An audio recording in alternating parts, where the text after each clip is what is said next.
Good morning, good afternoon, and good evening, and thanks for stopping by. Our dedicated team will guide you through with the latest updates and theories at Starbase, Texas.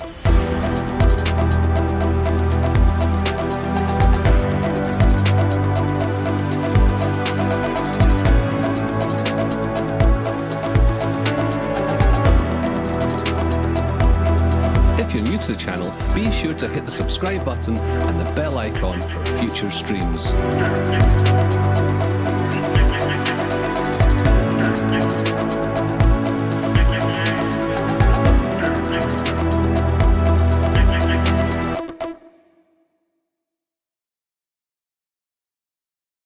Hello, everybody. Welcome to another Starbase Weekly live stream.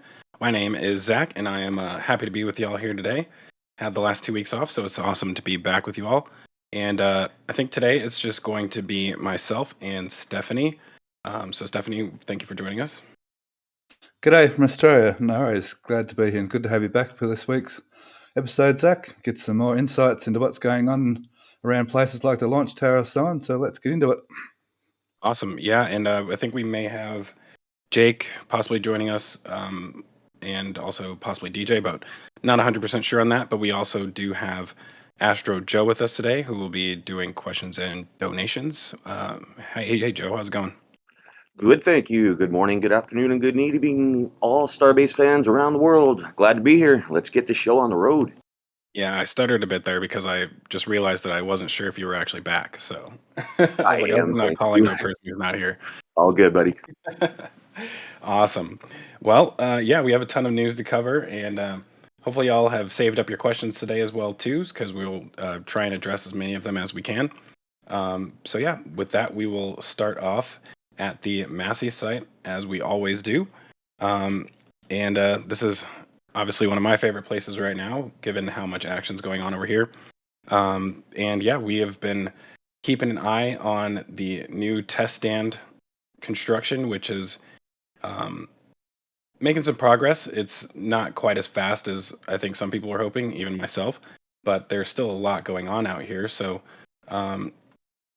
we have a lot of the formwork for the guide walls still present. I think this is the only remaining right here. I think they've completed these sections right here. Stephanie, what did you wanted to point out about this right here? With both cranes there, we can see things going on. We can see them. That's where they've just put in a cage. And just to the right, we finally get to see the clamshell digger in action on that red boom crane there just above your mouse. Yeah, that's the clamshell digger actually doing some digging, which is good to see. Right, and so this basically looks like they've already lowered one rebar cage down into here and poured the slurry wall. And so this is the second one that they're doing right here.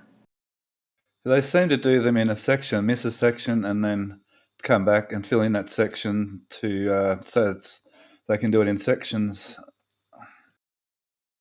Yeah, so basically you kind of use the ones that are completed as a guide for the one in the middle, essentially. So I think that'll be what they do the whole way along, is skip over them and then come back and do the sections in between. So that's going to be cool. I think they've only done these two so far. It's tough to tell whether or not they've done this one right here. Yeah, it is hard to tell, and they tend to bury them after they're finished as well. We can see there in between the two cranes further up above your mouse, we can see where they've been taking dirt away with the front end loaders just up a bit higher in the middle there, just a bit higher again. Just there, we can tell where they've been taking the dirt away from the clamshell and putting it right over to the left in that triangular section. There was a question asked somewhere in chats through the week what they're doing with the dirt from the clamshell digger and what they're moving it over to the left into that triangular section at the top of Massie's on the left. Yeah, so this is probably going to be, if I had to guess, I don't know, maybe 2 to 3 weeks until they're finished with this part of things. And then after that, once the wall is actually complete, then we'll actually see them start to excavate all the dirt out of here. So that's going to be pretty awesome once they finally reach that step. But in the meantime, they have gotten pretty far with some of the support facilities. So they have obviously not finished, but made a lot of progress on the actual methane storage part of the farm. So I'm going to see if I can get a better view of that. So they have both methane pumps installed with the valves leading up to the kettle boilers. And these are a little bit different than the ones at the launch site, where they essentially vent them off to atmosphere. These ones, it seems like they're going down into some other device down here, which I haven't quite figured out what this is yet. Just the way the box actually looks, it kind of looks like a fan. And normally something similar to this would have like a vaporizer on top of it, like a forced draft vaporizer, but it does not look like that's what it is. So one of those items that we haven't yet figured out, but it does look like they're nearing completion on the methane side of things, other than actually running it over to the actual test stand itself. And next to that, we have some groundwork going on over here for a semi-raised structure. I think this most likely is going to be, it looks like a controls bunker, most likely. So I think this will be the controls bunker for the methane side of the tank farm, and it almost looks like it's going to come down here, which is weird because they already have controls set up for everything down here. So it's going to be interesting to see where that ends up going. But again, just another support structure. I imagine there may potentially even be another building right here, but it's kind of tough to tell as far as where the existing foundations are. But it would make sense to have a communications center right there for the whole static firing system, much like what they do at the suborbital tank farm, just for the static firing. Yeah, I mean, it's weird because they don't have the same type of controls building for this side of the tank farm. I think part of it is inside of this little mobile bunker right here. And then I thought there was another one, but that might be the only one. Yeah. So it is possible that this could end up replacing the temporary structures that they have down here as well, too. But moving on to some other related items to the actual static fire stand, I think this may be related to that as well, too. So more than likely, there'll be a trench, obviously, and then there'll probably be a platform going across the trench, and then a test stand as well too. So I think this is possibly the platform that goes next to where the test stand will actually be. But this is pretty interesting. It's a really heavy duty frame that's going on down here, and I really can't think of anything else that would be used for other than that area. you have any thoughts on that, It, Stephanie? well, possibly the only other possible thing, it could be something to do with actual diversion of the gases, perhaps on this end of the trench, and maybe on top there looks like a facility could be for fairly thick burn plates on top of it. Otherwise, yeah, some kind of roof to the actual trench in between, even in between the ship and the exhaust. We're not sure, obviously. Yeah, now that you say that, that would make sense having an actual like a steel ramp. So instead of concrete, obviously you probably wouldn't want that. So this could be the steel ramp for. Let me get a better view. So for this end of the trench, so Yeah. it could slope down here. Then you'll have a curved ramp that goes up on this side. So that would probably be what these pieces are for in that case. Yeah, they're another mystery item, but that's one of them. One of the more speculated views is that they're for the curb section, and just to the left of the platform, the rectangular platform, there seems to be some kind of embeds there, which could have something to do with mounting that particular frame into concrete. Right. Yeah. I mean, because you're not just going to sit it down directly on the concrete. It's probably going to be welded Yeah. down to something. So, yeah, that would make sense for those to go down into the actual concrete before they pour it and then lower this part of the ramp in on top of it. They've learned to bolt things down when it comes to static firing and so forth at the launch site, haven't they? Yeah, this is going to be fun. I mean, I'm excited to see what this ends up looking like. Hopefully soon we will start seeing some renders of this stuff as well too. I know that Chrome Kiwi and Ryan have been working on them for a while. Haven't actually released them yet, but I'm sure probably within the next week or so we'll start seeing some actual renders of that. So that'll be really cool. And I think we have Jake joining us now. So Jake, welcome. Hey everyone, it's good to be joining again and going over this week's awesome new photos. And yeah, look forward to the rest of the stream. Yeah, thanks for. I know you had some rugby games that you were watching, so thanks for taking the time away from your games. I'm sure you didn't want to miss those, but yeah, thanks for being here. It's all good. It's all good. Awesome. Yeah, but I mean, we've talked about so far just the actual static fire test stand and kind of moving over to the rest of the tank farm area. So they have started to lay pipes in the underground drive over culverts, and so they have them at least on one side, but they haven't started putting them down on this other side yet. But these look like probably liquid oxygen supply and return, if not doing it in the same. Usually they do them in the same with the same pipes, but this could also potentially be like liquid nitrogen as well too. Although I don't know if we should expect to see them do anything other than static fire tests on that stand. So, it may just be limited to actually liquid oxygen and gases. It'll be the liquid nitrogen for the kettle boilers over at the methane tank farm, and LOX and a high pressure nitrogen line, I would imagine. The same as the lines coming from the suborbital, from the tank farm. There's 3 pipes coming from the tank farm, being nitrogen, oxygen, and a gaseous nitrogen. Perhaps it's the same as those. Yeah, that is possible. I was thinking they may potentially store the nitrogen next to it in a vertical tank, but this could also be a condenser right here. So kind of tough to really say for sure until we see it finished. But either way, even if this was a vertical tank, you probably don't want to have to drive trucks over here to fill it. So having a supply to fill that as well too would make sense. Yeah, so good call on that one.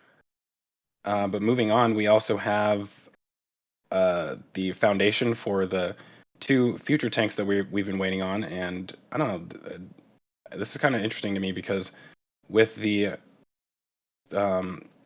bases for the tanks that were at the launch site, they already started forming out the actual pedestals before they poured the concrete. So this is a little bit weird because it almost seems like they're going to sit directly on the ground instead of be raised off of the ground. I think the pedestals will probably come with the tanks in this instance. I think. Yeah, that's my take on it anyway. Yeah, I mean, at the launch site, I think they want them raised just to get them as high off the ground as they can. But out here, it may not be as necessary. So yeah, you're probably right. They may just deliver them with whatever they're sitting on top of currently. These pedestals over here almost look like something that you would sit them on top of, but I think these are more temporary stands for something else. So I've got my take on that, and I think that's going to be for another booster cryo station. The embeds in the ground. I don't think you can really see it that well in this photo, but there was 4. Yeah, they could go in that area. Because with the first cryo station, there was 4 of those rectangular embeds, 90 degrees to each other, and then on the end of each of those rectangle tank so foundations. these Yeah. right here will sit on top of those. I think the ones underneath those actually in the ground. Yeah. I mean, these sit on top of the embeds. Yeah. Let me see if I can get a better angle on those. Possibly. But yes, I don't know whether this cryo station is going to move, or if this is an additional booster cryo station. But yeah, that's. Well, that's something that a lot of people have asked. Will they keep this booster cryo station this close to the ramp from the actual the flame trench? And that is a good question. I personally didn't think it would be an issue, but I guess if you can move it farther away, then you might as well. So yeah, I mean that would place that cryo station right here if that's the case. And that's going to be interesting. I mean, it's a lot closer to the front of the site. I don't think that's like really an issue.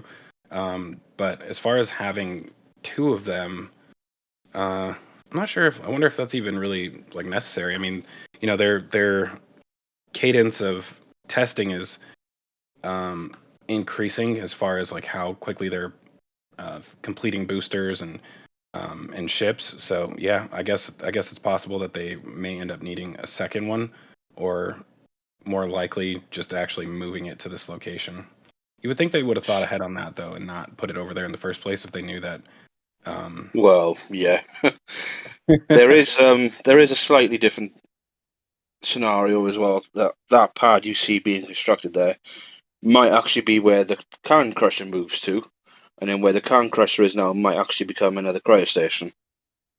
Because one thing with this pad you're looking at in this photo is the pilings are a little bit different to what we saw with the booster cryo station. It's not as dense with pilings. Right. Yeah, so it could just be for moving the can crusher down on top of. Yeah, that would be interesting. I always wondered why they never had the can crusher on something like this, but I guess it's because they really haven't had a need for it because they're not testing full size boosters on this. I think they've only done that like once or twice. So I think that may have something to do with the fact that they don't have as large of a foundation underneath it. But if they actually started testing full size boosters on that again, that would be interesting. I can't think of why they would need to, considering that they already have the structural test stand over here. So actually, I'm not sure if that structural test stand has pistons for the outer 20 engines, though. The can doesn't, crusher, no. no. Not the can crusher, the other one. So let me just go over quickly Yeah, to no, it doesn't. Sanchez No. really quick. Yeah, I'd so say this one just has clamps. It has 13 thrust rams for the center engines, and then clamps, and it doesn't have any pistons for the outer 20 engines. But this can crusher, if for some reason they decide they need to start testing the mounts for the outer 20 engines, then it would make sense to start using this one again. But yeah, I'm not sure if that's going to be the case or not. Well, they tend to only use the puck shuckers to test the actual engine mounts on the aft dome. So on the booster, obviously, we don't need that on the out of 20 engines because they're not actually attached to the dome, the aft dome. Yeah, they have used this in the past to test the outer 20 engines. they just it's been a very long time, and they've only really done it like once or twice.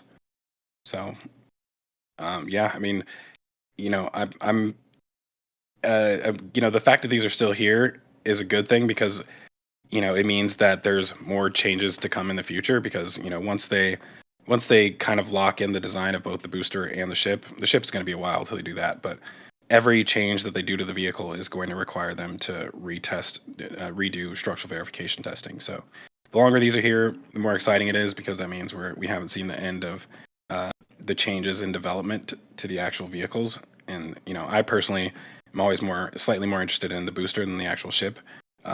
So it's nice seeing future changes in the works as well too.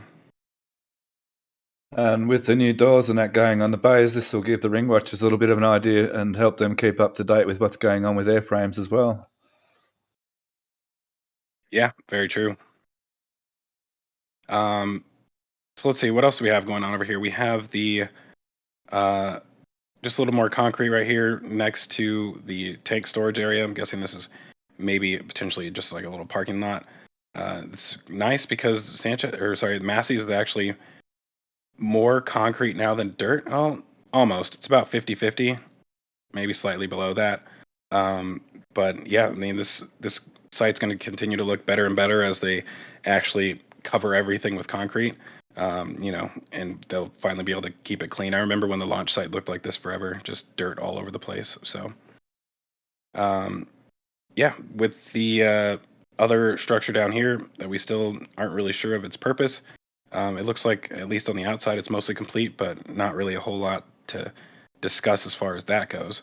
Was there anything else y'all wanted to mention about the Massie site? I don't know. Go on. Yeah, I don't know if it was mentioned earlier or not. There was another vertical tank did actually go up at Massey's today, right next to the methane tank farm. Not 100% sure what it's for, but it looked like it was on the other end of where the pumps are. So if you go up a little Back bit, here? yeah, it looked like there was a brand new tank placed there.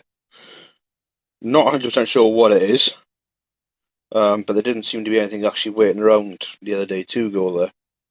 So it seems to have just popped up out of nowhere. Interesting. No, Yeah, do you think it's one of these ones? No, it looks a bit thinner than that. Okay. Oh, they're just for raw cement. I mean, we can see they've stood up the tank from the orbital tank from the suborbital tank farm there on the left. There's another one of those. I think they're called cement pigs down near the Lux tanks at the tank farm here at Macy's. That's arrived on the far left of the site. Down there on the left, far left, right over the far left. Keep going left, all the way over, right over the left. Keep going all the way to the left and just down a little bit. Yeah, that tank. That looks like another cement pig. Not sure what it's doing there. And the other thing I noticed was they've run some water pipes in from the driveway down near the entrance of Macy's. And that's about it for Macy's. Yeah, now I'm looking at it again. It could actually be one of those white tanks you were just talking about that was moved. So maybe they're finally packing down and getting ready to move all the stuff out. Right next to the blue generator, you can see two pipes curling and coming out of the ground. Yep, and they're coming out of the ground. Interesting. Yeah, so these are from the directional drillers. Yeah, we saw a directional driller halfway along Macy's Drive in last week's ground photos. On one of the shots from further along the road, closer to Highway 4. And we thought they were maybe drilling for electricity, which we expect to see some more electricity come into this site, I guess. But they look like those water lines have been running everywhere else around Starbase.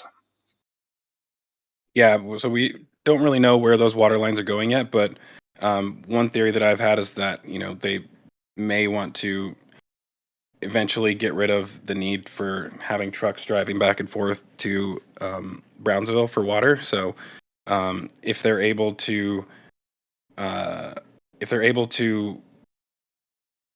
treat their water back here, which I feel like this is going to go away, but if they still kept this as a water treatment facility, then they could treat their water here and then send it to the tanks at Sanchez, and then just offload in between the Sanchez and the launch site, just to reduce the amount of traffic on Highway 4. So, I think that's a possibility. But these, well, I guess if they were electrical, they would have probably wanted to cover them with concrete. So it's more likely that I guess that they are water. Yeah, it seems to be that black poly pipe rather than actual electrical conduit. Yeah, that's a good observation. Awesome. So did we have any questions from Massie's before I move on? We do, and we got a lot of support too. Our questions bot is broken, so thanks everybody for taking it easy on me. Barry Wood came in before the stream started with a £5 super chat. Thank you to everyone for making an old man Saturday. Darth Lawrence gifted 5 memberships. Sharpie came in with a $10 super chat for all the fantastic work you do. Much kudos to the RGB team. T. Evans NC gifted a membership. Not Tom B gifted a membership. Aircrafter gifted 5. Jana came in with a £10. Oh, sorry, that's a euro, I believe. 10 pound super sticker. All right, then. Let's get into some questions. Gigi and Ian McEvoy both had kind of the same question. Do you expect that they will design the test fire stand so that no crane lift is needed? Yeah, more than likely. I mean, I think that's kind of been the theme for pretty much everything at the Massie site, is to not need cranes for it, other than these 2 test stands right here. And with a smaller crane like this, you can lift your test articles inside of these or on top of them pretty easily. But you need a much larger crane for ships and boosters. So I think ideally they would not want to have to use a crane, although it is possible that they could end up needing one just for this.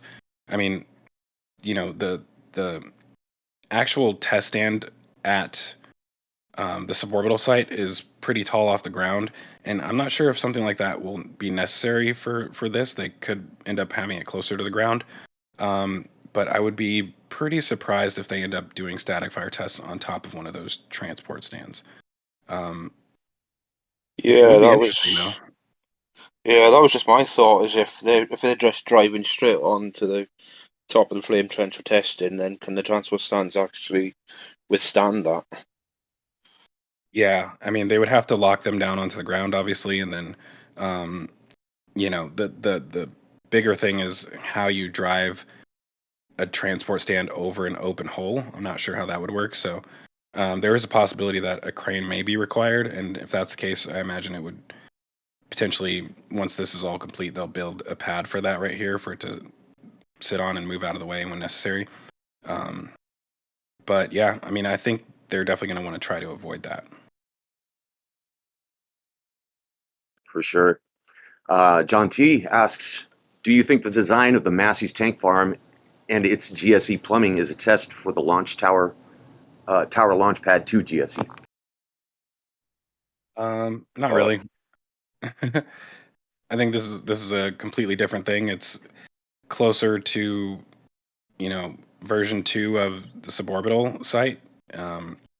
Everything for the orbital side is completely different, other than the fact that they're using these kettle boilers. The actual setup for the kettle boilers, the configuration is completely different, and the methane pumps are also the only similar items that are used there. Maybe the vaporizers as well too, but yeah, I don't think this is really comparable to the orbital site. Agreed. Pete Longlong asking, could that fan be just to pull the N2 vapor away from the pumps and valves? Could be Yeah, as simple as that. What was that? I'm saying it could just be as simple as that. I haven't really thought of anything else for that yet. I mean, that's my take on it. Yeah, it's really weird just because, it would be easier to just dump it out the back. So I'm kind of leaning almost towards recapturing it possibly, and if there is a way of recondensing it, then that it could be related to that. So they may have to pressurize it first in order to do that, and that could be what this is. But there's 2 more of them There's two more of them down here. Yeah, they're plumbed in. They're plumbed in, those ones, if you look closely too. Yeah, tough to see from this angle. I don't know if I have an angle that will show that this week. And they're slightly, and they're slightly different. The one at the methane side has a much thicker cross piece on top. Those ones have a thinner cross piece on top, I've noticed too. So they're slightly different, but very similar. Yeah, one of those things we may have to see it in action before we fully understand what it's doing. So hopefully, just like we've gotten lucky at the launch site, maybe we'll actually get a chance where Mauricio's able, or where he's able to do a flyover of the Massie Site while testing is actually happening. So we'll have to look out for that in the future. Any other Massie's questions? Yeah, we've got a couple more. Now Bandian asking, Zach replied to a tweet about the move of the tower segments that the approval was in weeks ago, and that's why SpaceX is moving tower segments over to Boca Chica. Which land approval was this? I had a feeling this question was going to come up. Yeah, I don't know. I may have misspoke on that. You know, I've been working for the last 2 weeks, so I did see the actual land swap thing, and I guess that has not gone through yet. However, one way or another, the tower's coming here, so you know, the land is going to have to appear, whether it's existing land or if they're expanding onto something else. It's just a matter of time until all of that becomes more clear. But yeah, hopefully that answers that question. And I mean, it's got to be pretty imminent where the second part's going to be built. They're bringing all this stuff in now. Then yeah, it can't be that far off being able to actually start constructing that part. Yeah. They must either be confident in getting the permission to build on the wetlands soon, or there's something else in the works.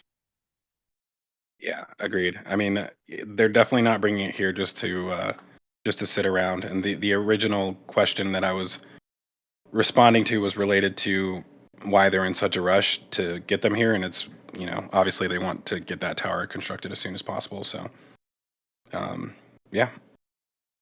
Any more Massie's questions? Final question related to Massie's. Kal-El asking Zach, how are they going to do a booster? I don't think it's possible, not without creating a normal launch mount ring. So once upon a time, I did assume that we may see boosters here, and that was based off of what are now the transport stands. So that was the one reason I thought it might be boosters. But now that we know that those are transport stands, I don't think that we'll actually see booster static fires here. Probably just ships, and they'll continue to do boosters at the orbital launch site. Well, there's a lot of ground equipment needed for a booster. Booster static fire. To start up a booster is a lot more complicated than starting up a ship with all the booster quick disconnects, etc. The OLM is quite a complicated machine, and its associated ground support equipment, which we're not seeing here. So, pretty doubt they're going to be booster static fires here.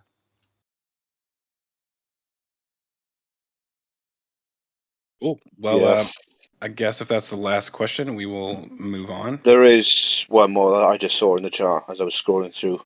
James Wilson asks, will they widen the road going across the water into Massey's? And I'm pretty sure there is actually plans to widen that entire road down to Highway 4. I'm not sure where they're up to with that yet, but there is plans for it. Sorry, say that again? The roads going up to Massey's Way Road. Someone asked, will they be widening the roads going over the water, which I'm assuming at the bottom of the photo. And yeah, there is plans to actually widen that road. Is that official already?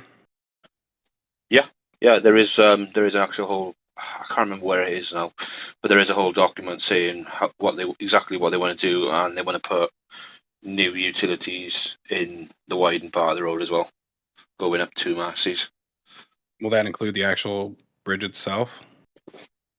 I don't know if it mentions that in the document. I mean, I'd assume they'd try and widen that along with the rest of it.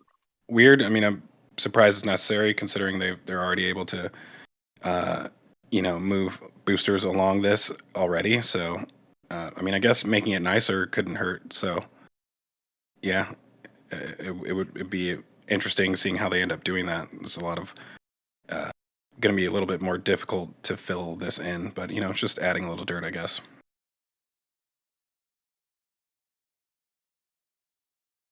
Cool. Let's see. So yeah, I guess we'll move over to some other areas that are in between the Massie site and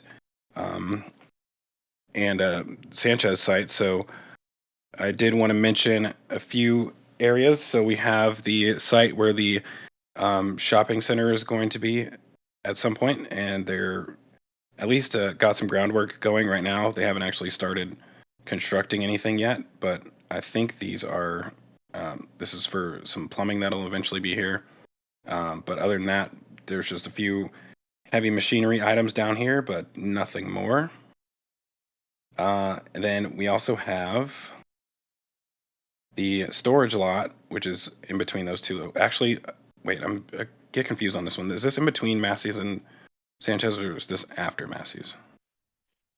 This is between Massey's and Sanchez. Right. It's not that far away from the other lot you were looking at just now. Yeah.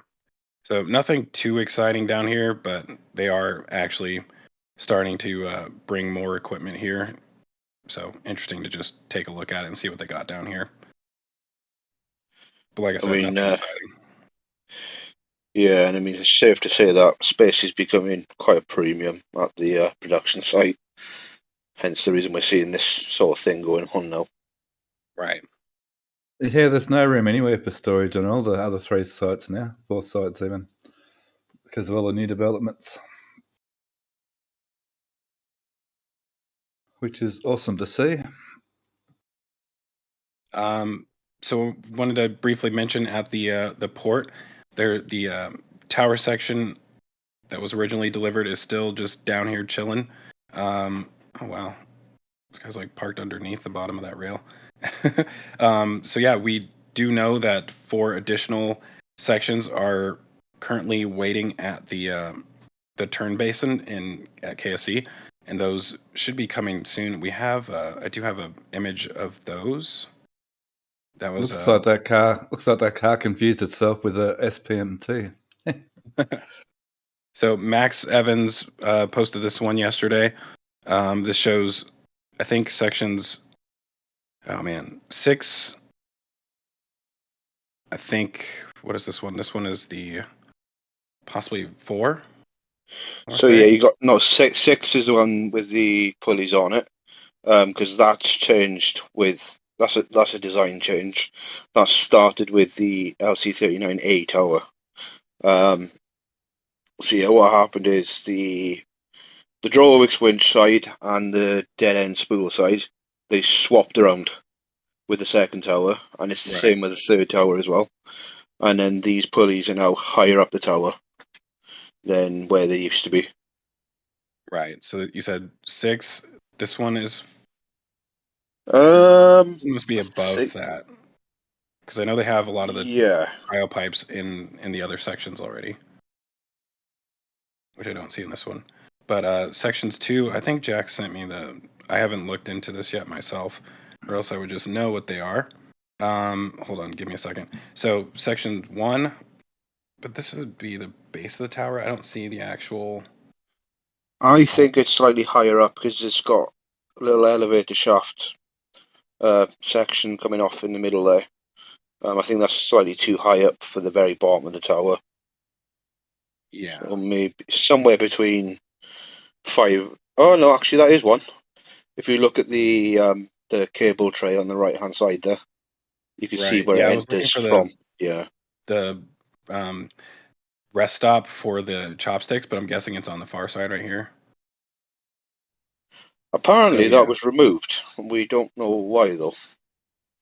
I'm guessing it's a temporary thing. Yeah, so 1, this is 6, and then we have sections 2 and 3. Yeah. So only sections 4 and 5 are left at Roberts Road.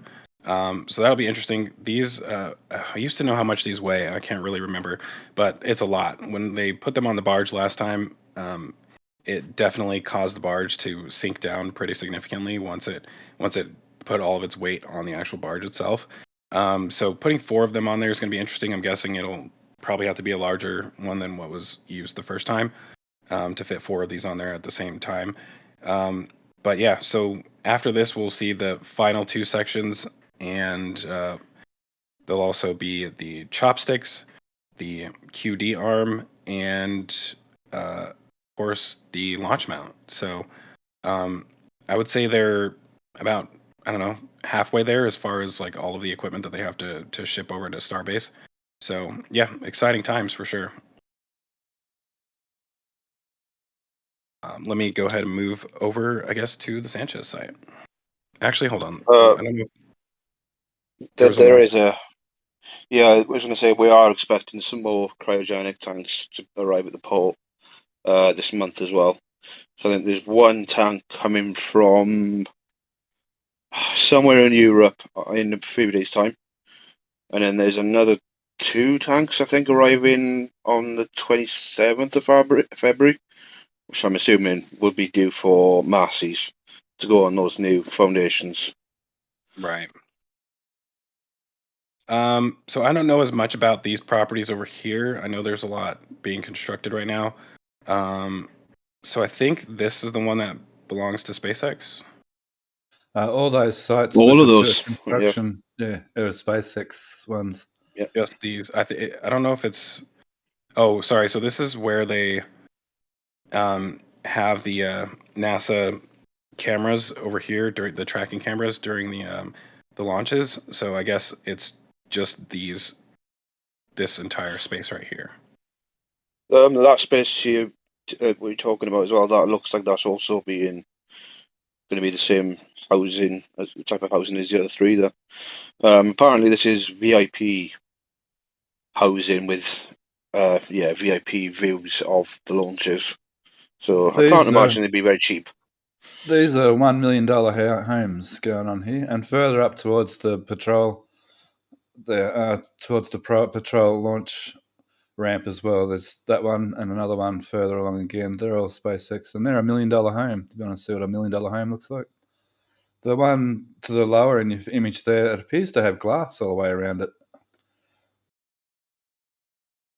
Yeah, that's going to be pretty interesting. This is nice because you can actually drive up and down this road. So I'll love to go and see those in person at some point. Yeah, this is going to be a lot of SpaceX expansion going on around here. And of course, we can see Rocket Ranch's outpost there, further up, right there. Yeah. And what they call it, the goat guy there, a little bit further higher. All right, I'm going to move us over to Sanchez. Awesome. Started and kind of zoomed on that since I was looking at that a bit ago. But let's go ahead and start over on the left side over here. So not as much to talk about with the ground fabrication building other than the fact that it's active, which we've kind of mentioned on previous weeks. They've gotten a lot of pipe work for the, assuming the orbital launch site. It could potentially go to Sanchez or Massie's as well too, but more than likely this is all for the orbital launch site. So they're going to have a ton of work to do after the next launch, getting the remaining 9 horizontal tanks connected and getting rid of everything that's from the existing orbital pad as far as the vertical storage tanks. Yeah, and then they'll be busy plumbing the new tower sections, I guess. I think those are coming with the plumbing installed. Some of the plumbing. It's so the tower sections due to come from KSE. It looks like they've only got the hydraulics and power lines installed. They still need the actual cryo lines installed in them, from what I can see. Okay. Yeah, I'm assuming those were already pre-constructed, and so they may be transported instead of fabricated in here. But I would have to go look at some of those pictures to double check because I thought I saw all of those laying out already. But yeah, so we have the second of the new transport stands that is nearing completion, and then it looks like they've brought in pieces for the third one. So we'll soon see them start on this third transport stand over here. Yeah, not in a major rush right now with the transport stands, but it's not like they need any more just yet, really. Not until the Mega Bay 1 starts backing up with boosters. Yeah, I mean, because they can use the they use, oh, that's not what I wanted. The cryo station for sending things back and forth to Massie's. This one is really just for going back and forth to the launch site. And, you know, once they need more space, like in the rocket garden, then they'll probably need an additional transport stand. But yeah, like you were saying, they're kind of taking their time on that. And another thing that they've kind of been taking their time on as well is the ship install stand. And so this is the second install stand, which is going to go in the high bay, Mega Bay 2 or ship bay, whatever you want to call it. And I think the only remaining thing left to do is install these hold down clamps, Yeah. which you can see the mounting positions for those, and they have all 6 of them down here. I'm missing one. I see 5, but yeah. So this is the third rings parts are there, and it's interestingly they've started to take panels off the platform for that stand just to the right. That was complete last week, and now they've taken some panels off it. I know there was some speculation that those panels that you see off that platform now, that they weren't actually welded on yet. That they were maybe just checking everything fitted together first. Cool. But yeah, I don't know. It's just a bit of an odd move if they actually were all welded on already, and now they're taking them off again.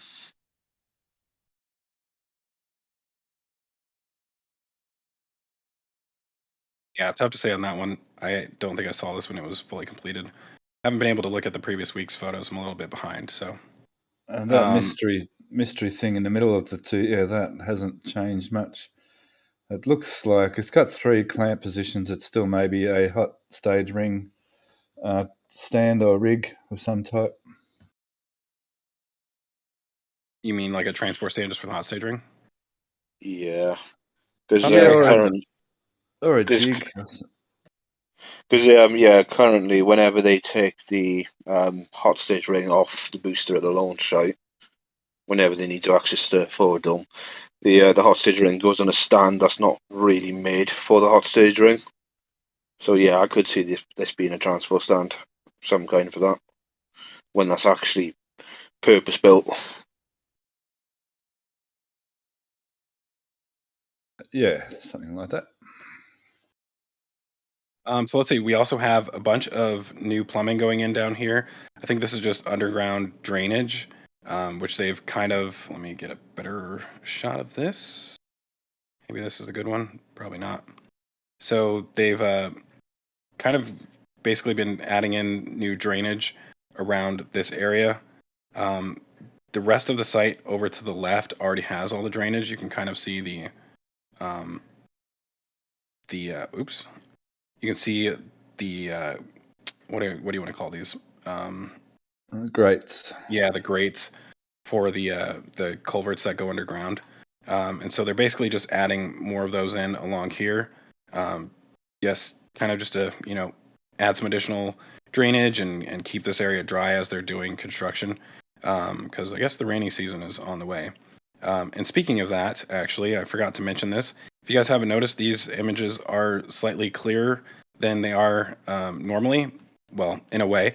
So they are slightly grainy this week, but that's kind of due to the weather. So we've gotten a little bit lucky being able to do the flyovers. I know we've missed some in previous weeks because of the weather, and that's still a factor. However, one interesting thing about this week is that I think due to some changes in the TFR, this flyover was actually conducted at a lower altitude. So these are, I think, would you say 6,200 feet, Stephanie? No, they were a bit lower than that this week, actually. I think they were about 4,000 feet at one point. Wow. Yeah, so that's the lowest that these flyover images have been taken from in years, ever since that TFR was put in place. So it kind of helps you get a different perspective on things, because a lot of times you're not able to see like depth of certain items. For example, this last week, I know a lot of people had a question on what this was because of how it looked when you take the images from higher up. But this week, at that lower altitude, you can actually see the walls of it a little bit better, and it obviously is a little bit more clear what the purpose is now with these tanks in here. But yeah, we'll get to that in a second. But yeah, hopefully y'all appreciate the new perspective of being able to take these images a little bit lower, because it's definitely awesome in my opinion. I love the closer you can get to the ground, the better. But let's see. Go ahead. And we get a slightly different angle as well on these low altitudes. Seems to be all the time. Yeah, for sure. Yeah, I find you can look into other things a bit more, like the container hole along front of Sanchez. You don't normally get to see underneath that. Obviously, with this lower altitude, you can actually see underneath there now. There used to be lots of exciting things stored down here, but not so much today. So yeah, we have the remaining tower sections that are waiting to be constructed. So they do have all of the columns for section 8. I guess I don't know if we're calling them 8A or 8 and 8B, or if 8 and 9, but yeah, section 8 right here. And they've actually put up the first column, I think 2 separate times now, and then taken it back down. Not sure what's going on with that, but they keep kind of tricking us into thinking that they're going to start assembling these, but then they just end up setting them back down. So the first time, I think Grover, this is Grover right here, initially got started with setting these up, but then they needed it for some work. No, it was the crane in the bottom right is what they used first, I think, and then they went to start using Grover, and then this both one. times I'm not quite sure what's going on with trying to put these pillars on the jig, because both of those times as well, they've actually used a torch and been heating up parts of the bottom of the pillar on the jig. So it seems like they've been having some sort of alignment issues. Not sure what they're going to try next, but hopefully third time's a charm. Yeah, that's never good. I mean, one thing that's weird about this is most of the rest of the framework for the base is missing. So I'm not sure what's going on with that. That could be related to it. If they're not able to actually fit the framework in here, then there definitely has got to be some sort of alignment issue. But yeah, hopefully we'll see them actually, within the next week, start to get that assembled. Then they do have pieces for the final section, which are behind this crane right here. Where's the other sections for that? I thought there were other pieces for that as well too. Yeah, they're sitting just above Grover and to the right a little bit. Oh, right here. Yeah, there's some there. That's it. There we go. Better angle. Yeah, and a lot of the supporting framework down here as well too. Sorry, I'm trying to find the best angle of this because so many different images to choose from. So yeah, so they also, as we said earlier, they got the 4 other sections which are going to be transported here soon. All of the bases, I guess, for those to rest on have been completed as of several weeks ago. So just waiting on those to arrive essentially, and this is going to be nice and organized back here as compared to when they did it the first time. They had I think two sections over here, and then there was 3 inside of here, and then I think they even did 3 over here. I can't remember fully, but they made those foundations and then ended up tearing them up shortly after. So for some reason they weren't able to reuse them. But yeah, so we'll see all of those tower sections in here, just essentially waiting on the base of the tower to be completed. So I imagine they'll be down here for a while waiting on that, and then also have to do the final outfitting once they show up as well too.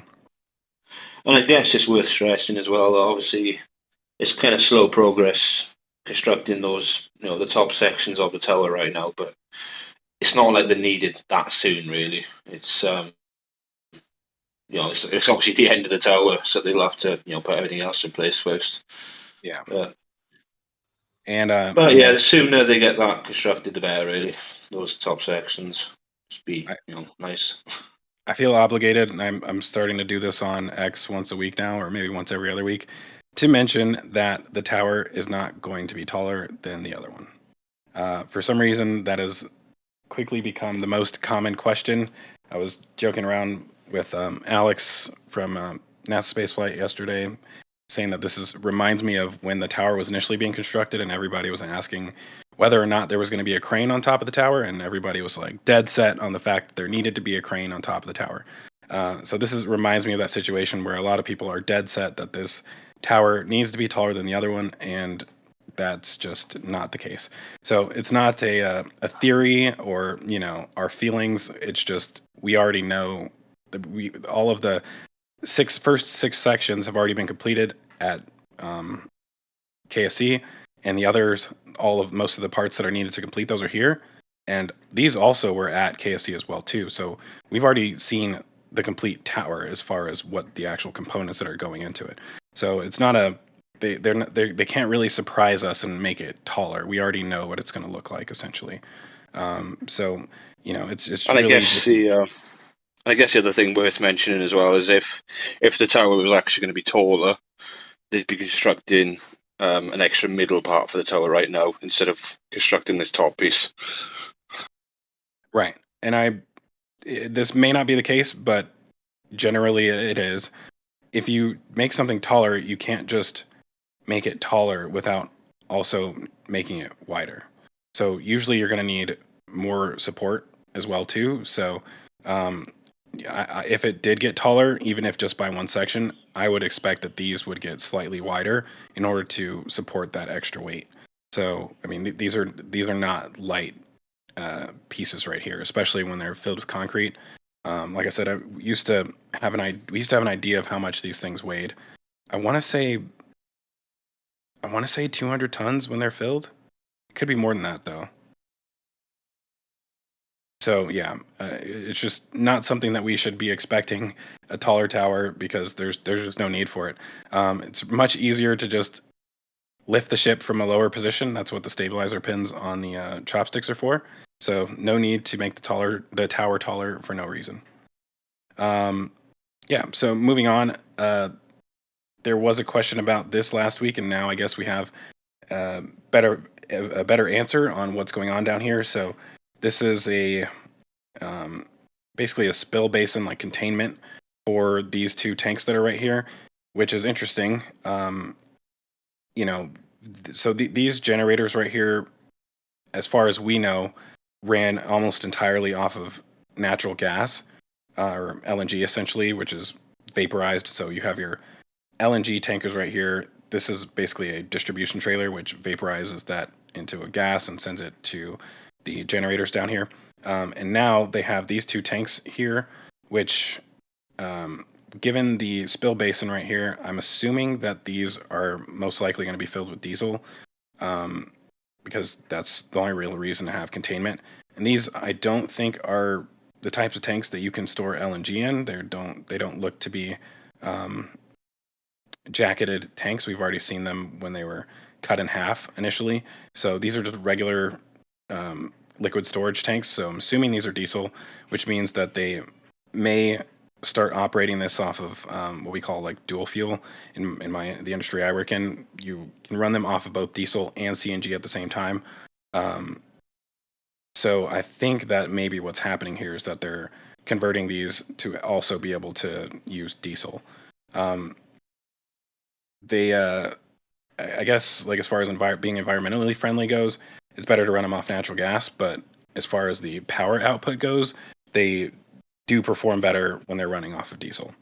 And isn't there a push to get away from burning gas in America through the government? Is that correct? Yeah, in general, but I mean, generators in general usually run off diesel. So it's not really necessarily something you can get away with. I mean, like I said, you can, and they have run these purely off of CNG, but I think maybe there's a possibility that they're either not getting the power output they want from it, or for some reason just want to also run it off of diesel. Can't really think of a good reason to swap it over if it hasn't been like that this entire time, but yeah, that seems to be what's going on here. Do we know if they're piston engines or turbine engines? I could be mistaken, but I think these have 12 pistons on each. It may be even 14. I think it's 14 pistons on each generator. I'm gonna go ahead and check in VC comments because Dave he did confirm pistons. I'm looking at the count. I'm pretty sure it's 14, but I could be mistaken. Okay, thanks. So yeah, so these are very similar, almost identical to the ones that I am experienced with using out in the field. And initially we kind of thought that these ones would only be on CNG, but that in my mind doesn't really make sense because they should be able to run off either. So yeah, I guess moving on from that, what else do we have over here? Tiny little bit of new construction right by the basin there. On the end of the building. Right here. Yeah, and it's got the white pipework coming out of the ground as well, sort of quite similar to the new building being made at the launch site. That's about as much as I know about that. Yeah, initially I thought there may be pipes coming underneath here going over to these because they haven't actually ran pipes from these yet, but I don't know why they would need to go underground. That doesn't really make sense. So yeah, maybe drainage for something that will eventually be put in that location. I guess I should also mention, like, we've been thinking about this for weeks or months at this point. Now that the air separation plant is gone, we really have no idea what this is being used for. Like, as far as we could tell, it wasn't connected to the rest of the site. Although that could have changed now with the new substation over here. That it could be providing backup power, but it's really weird that we've even seen it running at all. So this is one of the more curious things going on around location right now, I would say. And the other tiny little thing I've noticed there is they seem to just abandon adding the rest of the Tesla Megapacks near the top there. Because that's been like that for a while now. There's just 3 there with space for another 3. But they don't seem to be going any further with it. Yeah, I mean, they did have the additional 3 that were at that are still over near where the tracking station used to be. So kind of expecting those to move over here, but they haven't done that yet. So I don't know. Maybe eventually they will be moved here. So I guess moving over closer to this side. I'm not sure if they had started this last week. I'm guessing they probably did, but the base for this tank, the second tank, water tank, is kind of been laid out. I don't see I thought they had all of the wall sections down here as well too, but I don't currently see Yeah, that. there is a few packs around us somewhere. They've been moved a few times. And yeah, last week it was only the concrete pad we could see. So obviously the actual tank base has been done since then. Just to the left of the. Hang on, where are you? Sorry, they're just nearby some of the panels. Oh yeah, they're a bit covered in dirt now, so You're they right don't stand there, out yeah. as easily. Yeah, I thought this was going to be a better view, but it's not. So I'm going to go back to the other one. Where is that? This one? Nope. Sorry about that. Maybe this will do for now. No, it will not. I should not have changed images. Stand by for just a second. All part of the fun. Yeah, I'll just settle with this one for now. But yeah, so we have this other area right here, which we've kind of been paying attention to. Still not 100% sure what it is, but they do have a lot of plumbing going in underneath it. So assuming there will be some sort of occupancy in this building. But I don't know if y'all have any other ideas on this right now. This one's been a loss for me. A fire truck housing has come up as a speculation to put a fire truck in there. as a garage. Yeah, that's one of the best speculations I've seen so far. I think is a firehouse, because there is a lot of water pipe work underneath all of that dirt there. Although the interesting thing about this, there's actually quite a thick foundation base. It looks like it's going to be. You can't quite see it from this angle, but in some places it looks like the foundation is going to be really thick, which, yeah, interesting. And they're I laying, mean, they're you laying definitely need a rebar as well. firehouse, I would say. You can see it better from this angle. Yeah, it's a massive foundation, and they're already laying rebar, I see. Yeah, I guess you could fit 2 fire trucks side by side right here. That would be interesting. Once again, it's only speculation at this point, of course. And I think it makes sense though, because obviously the village is growing a lot in size. You've got a lot more infrastructure within the production site too. The launch site's going to start getting bigger as well. So yeah, I think it makes sense to have an actual fire station on site. That would be like the least active fire station in the world, ideally. Yeah. You'd hope so, yeah. Yeah.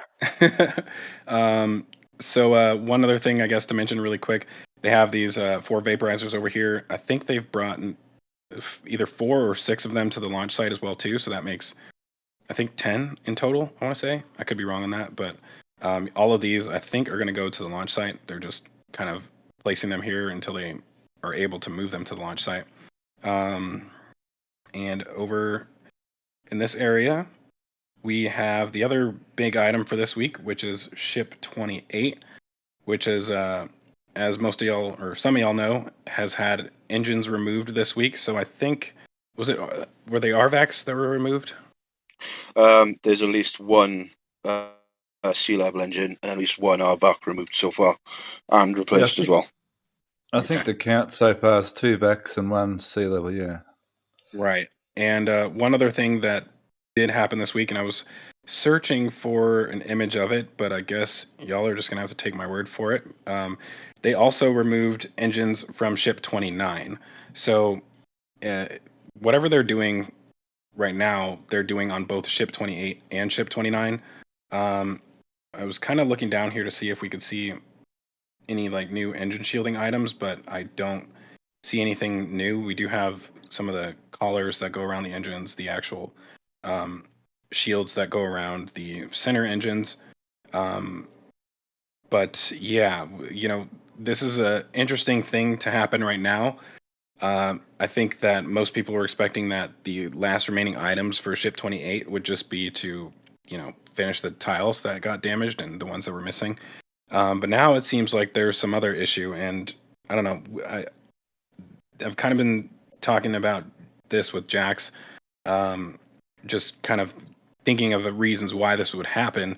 And I don't know. The only speculation that we can come up with is that this may have something to do with whatever went wrong on Ship 25. So, as most of y'all know, Elon mentioned something about a liquid oxygen dump causing a fire. And I personally think this is kind of odd because, you have to have a fire already for that to happen the way that he explained. So I think there's something missing in that story that he said.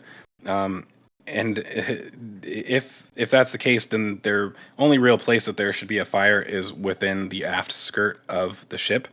So in my opinion, I think that there was most likely an issue with one of the engines that was actually on fire, and then that liquid oxygen dump onto those engines or around those engines caused the fire to grow very rapidly. So whatever issue caused that could be what they're trying to deal with right here. Now that I can only assume that they just recently figured out what happened, given that Elon hasn't mentioned it until that was like 3 weeks ago. So this could be a change that they had to think about for a while to figure out what exactly they were going to do, and now they may have a solution, and so they're enacting that solution. So the only real indication of it being something like that is the fact that they're doing this on both 28 and 29 at the same time, and they haven't even static fired 29 yet. So Very interesting. Well, you know what? Actually, I should note that I'm not sure if we knew whether or not the engines were ever installed on 29. So they could just be getting 2 engine installation on 29 and may not actually be swapping them out. So I'll throw that out there as well too. Yeah, I'd do say you have you. any thoughts on that? Yeah, actually, you covered it pretty well there because I know some people have been like, "Oh, what's wrong with 28? What broke? What's wrong with the engines?" But yeah, it could literally just be findings and result of the results from the investigation from IFT-2 that's caused them to change engines like this. And obviously, yeah, we know as well that Raptor engines have been pretty bad when this comes to leaking methane. Um, and we know that they've also been working on trying to mitigate that leaking methane. So yeah, so maybe the new engines going on are the ones that have actually been designed to leak a lot less methane. So yeah, I don't think Yeah. it's anything major. And the way I see it, there's these engines being swapped out is definitely a good thing, even if it delays things slightly. If it increases the chances of success during IFT-3, then I'm all for this. Right. I think that one of the things that has concerned some people is the fact that we haven't really noticed any changes between IFT 2 and Flight 3. Um, and they've kind of like thought that maybe SpaceX hasn't actually learned anything from that launch. And, in my opinion, I thought most of whatever changes are going to happen would be software related changes. But, if there are some actual hardware changes, then this could be an actual sign of that finally. But with that said, I guess we're going to have to wait for those engines to be reinstalled. Probably we'll see another static fire test on ship 28, whether that's every engine that was replaced or if they just do a single engine static fire. We don't know yet, but that'll kind of take us into something that I'll discuss when we get to the suborbital side as well too. Because And yeah, the other thing that worth mentioning as well is it doesn't look like there's anything much that needs changing with the actual engine bay itself. Because the one thing we haven't seen removed yet is the false ceiling engine shielding. Right. It seems to be literally just the engines being swapped out right now. I did see some questions of people asking if they're possibly moving um, ship 28 up to Raptor 3s, and that is an interesting idea, but I don't know if we've never seen a Raptor 3, so we don't know if the plumbing is the same. I would imagine there's some changes on it that would make it incompatible with 28, but we just really don't know the answer to that yet. But that would be really interesting, and we would probably just not know the answer. I don't think we're gonna. Hate to say it, it's gonna be you're gonna get really lucky to see one of those engines at this point. They're without being able to drive up this road and see them as they're being offloaded. We pretty much have to wait for them to be moved from the Mega Bay 1 over to Mega Bay 2. That's like almost one of the only times you really be able to get to see a Raptor engine at this point. Sad day. Oh, and the before we move on to build side, the other small thing is they did actually move that booster transport stand the other day. This one? They moved it to the right, the one that's on the SPMDs. Yeah, they moved it forward, and then they just moved it back again. No idea what that's all about. Change of plans, maybe. Super exciting. Just kidding. Yeah, I don't know. Maybe they're just needed the SPMTs for something else and set it down or something. But yeah, tough to say. And we've noticed some downcomers missing from the inventory tent outside, which are perhaps getting assembled inside the inventory tent as we speak. Yeah, there was some downcomers there just this side of the inventory tent last week. On the far side, on the far top left of that inventory tent. And just there was a circular thing wrapped. I think it was part of a header tank there on this side has also moved probably into the inventory tent to get assembled. Yeah, lots of Yeah, that stuff was. going in and out. Yeah, I was gonna say that circular thing was part of the booster header tank at the bottom. Yep. Yeah, that's about the only real changes we've seen there. Oh, well, Yep. let's go ahead and move over to the ring yard. Actually, sorry, let me make sure we don't have any questions about Sanchez. Astro Joe. We do. I want to thank Cosmic first for a $5 super chat. Thanks for the show. Cheers. As well as Scat 1975, a 10-pound super chat. Choo choo, all aboard the late train. Much love, guys. Ulrich Mueller with a €10 super chat, 10 euro. And a question: is it known for sure whether or not if Stringerzilla Ship 26 still has engines? Maybe for a launch even without booster? No.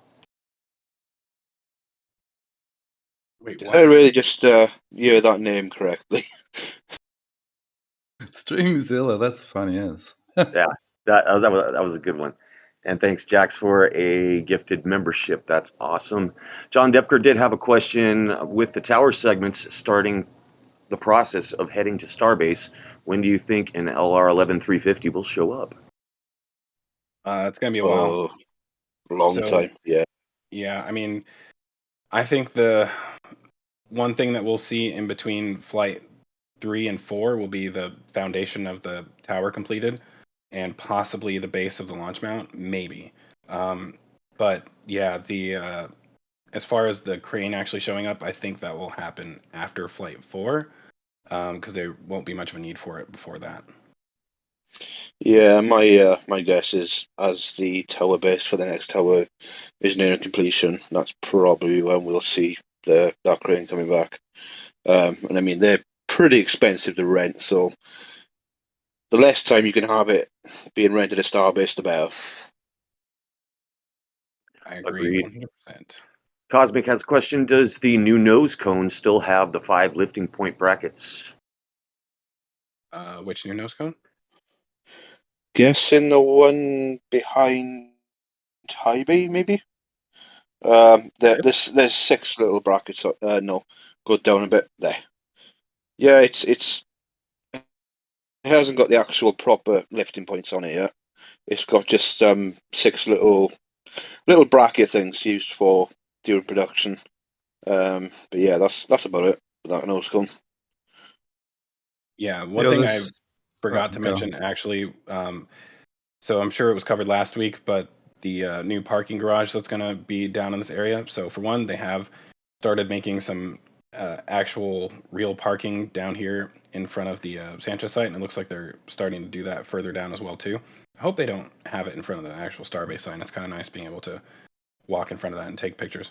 But yeah, we are expecting that a new parking garage will be constructed somewhere on Remedios, which the most likely location for it does seem right here. There is one more spot that could possibly be located, which we'll cover here in a little bit. I think the other possibility is back in this corner, although I don't think that is as likely. This is a larger plot of land. The question will be, I guess, what they do for temporary parking here while that is being constructed. So, as far as we know, they should be starting work this month, right?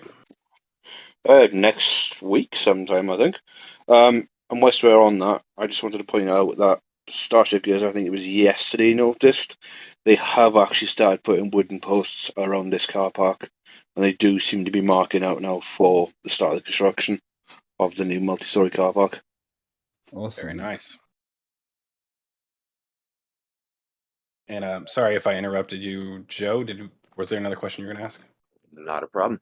Yeah, Tibinin asks, does this mean the ship will actually get a fire suppression system? We never saw tanks added to Ship 25.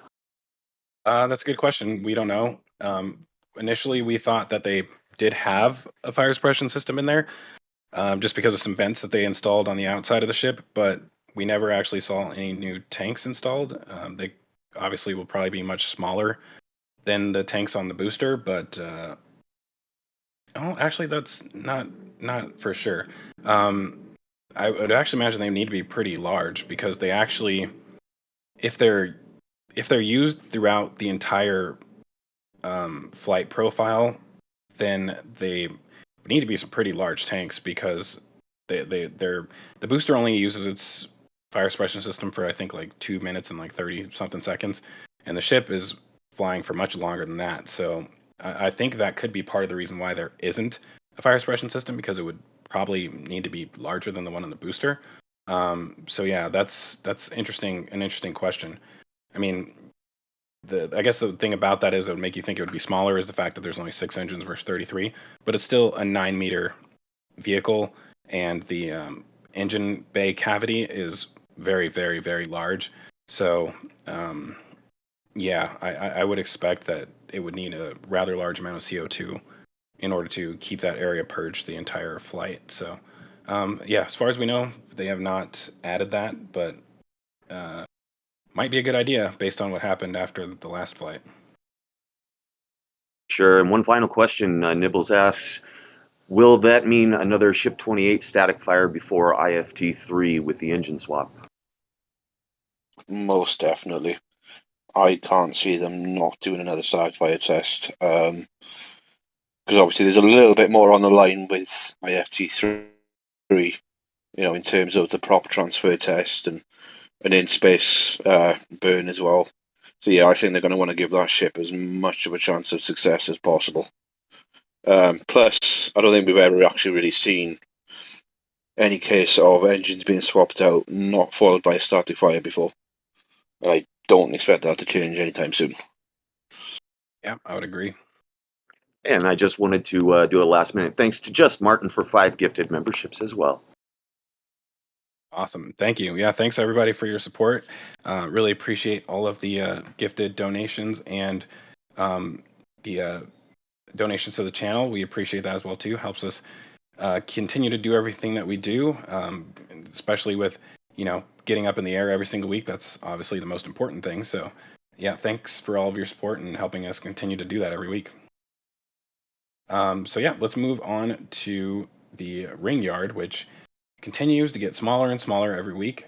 But we have some exciting stuff with the actual inside of the bays, because with this altitude, we're able to see some pretty cool stuff inside of there. But yeah, starting with Mega Bay 2, we can see that they've started to finish the front side of the roof over here. So they're nearing completion over that. I would say it's about, I don't know, just over. I was gonna put a ratio on this, but yeah, you can see where it's at. Sitting here doing math in my head, trying to get a percentage. Um, but yeah, let's look inside of the actual bays, because that's where we got the most interesting stuff. In the front of ship bay, you can see. I thought you didn't do maths on your days off. That's why I quit. So they have got the posts, I guess, the base of the actual ship engine install stand, the second one. The first one is in the front corner, and this one is in the back corner. I'm assuming, so there's actually a hole in the ground for another one back here, but it's possible that it could go in the front corner, although I think that'd be just really weird. Honestly, I would not be surprised to see 5 of them in total in here. Yeah, so 1 right here, 2 in the back corner, 3 in the middle, 4, and then 5. And so almost this entire bay would be used for final outfitting, at least for now. Well, no, it's worth mentioning that there is actually 2 turntables waiting to be installed somewhere. That's true. Yeah, and those have been around for a while. I think one of them is new, but the other one had been around for a while. Speaking of turntables, we can see one inside of the high bay, which really gives you an idea of. Go ahead. I said, I can't get enough of this shot. I mean, it's probably the most detail we've seen in a while of that actual area of high bay. Yeah, it's amazing that they're able to fit 4 ships in here,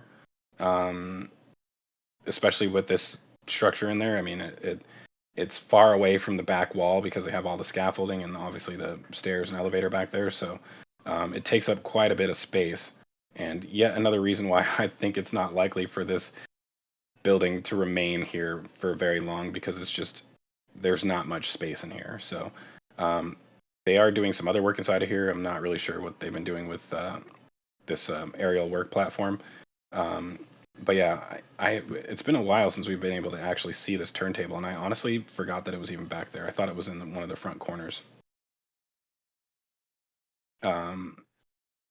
But yeah, so also we have another cool view looking inside of Mega Bay 2, or Booster Bay. This is a really awesome image. You can see all of the finished work platforms down here, walking platforms, the actual engine install stands. This is really cool. I'm hoping we're going to have some really cool renders and animations of this soon.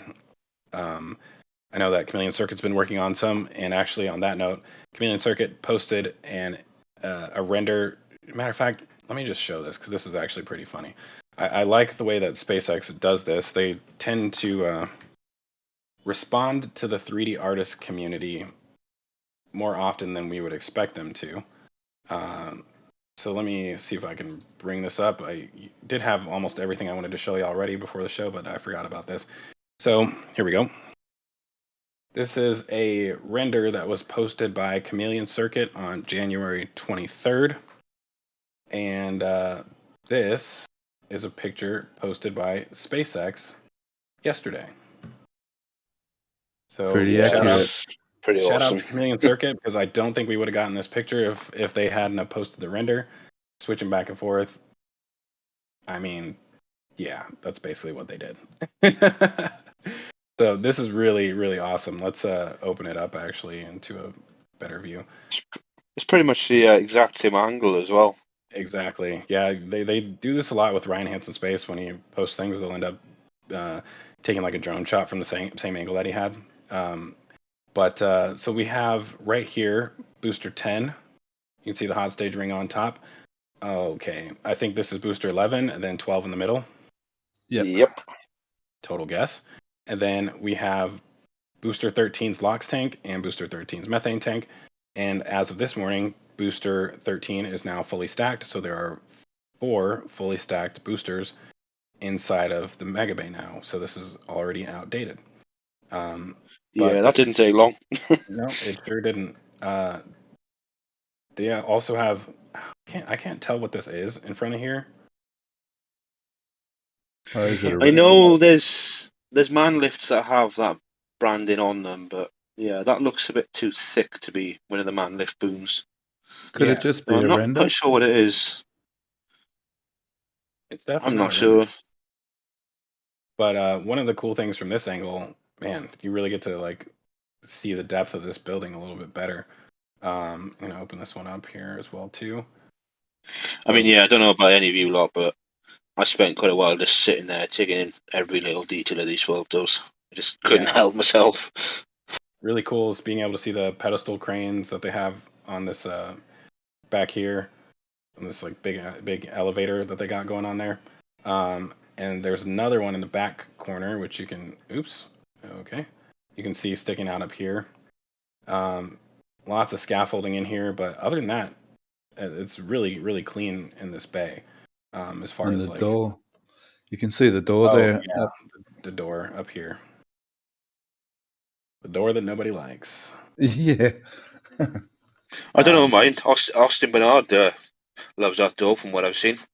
Yeah, but that's because he works there. So he probably, anybody who works there probably loves the door because it allows them to maintain a climate controlled space, which I'm sure they've been wanting for a long time because it's probably extremely hot in here, especially during the summer. So with the doors, they can actually cool this space a lot better, and that also helps them out with welding as well too. And not having a bunch of wind. This is like probably like a wind tunnel. They don't. That's not really ideal. So this is nice for them, but not necessarily for us. And on that note, I guess looking at it from the outside, you can see the door. You know what? I think I have a Vix shot from Vix from the last day or so that shows this door in action. So maybe I will also go find that really quick. The other thing about that door is it keeps the sunlight off the barrel sections, which would make them expand at different rates from the front to the back. And I think they were having trouble with quality control for the welders because of the sunlight getting in there and the difference of temperatures on either side of the rings. Yeah, that certainly is a good possibility. Here is that shot from Vix showing a time lapse of the door being unfolded. So I think they're still in the testing phase with this door, like literally getting the kinks out of it. But yeah, I mean, it does move somewhat fast. Well, they Obviously, this better is get it. sped up pretty quick, but They better get it sorted out before they try to roll a booster out. Of course. yeah, I think the good news is that if they need to get a booster out, they can just take the whole thing down if it's not working properly. But yeah, I mean, it is cool that it's there, but not necessarily for us, I guess. And did we see some engines in Booster 11 in that interior shots from SpaceX? I do know that we could see them from. Let me. It's engine shielding for sure. Yeah, I'd like to think there was actually engines in there as well, but no idea how many though. We saw some engine shielding on Booster 11 on a ground shot a number of weeks ago. You can see them. That's Booster 10. Definitely see them booster and booster 10. With booster 11, it does look like some engine shielding right here. That's 12. Oh wait, sorry, Yeah, 12. more to the right. I do not. It's tough to see them with booster 11. Oh yeah, there you go. Yeah, Thank you. There's a little shielding from the outside. Thank you. Right there. So shout out to SpaceX for showing this. This is looks like a album cover or something like that. Pretty awesome view right there. Absolutely. So what else do we have at the ring yard? There was another small thing in front of high bay. It did look like there was actually some engine shielding sitting on the front, on the ground in front of high bay. So it's either been put on one of the ships already in the bay, or that's come off of 28 or been swapped with some of the engine shielding on 28. But that looks like it's all part of the false ceiling. Right.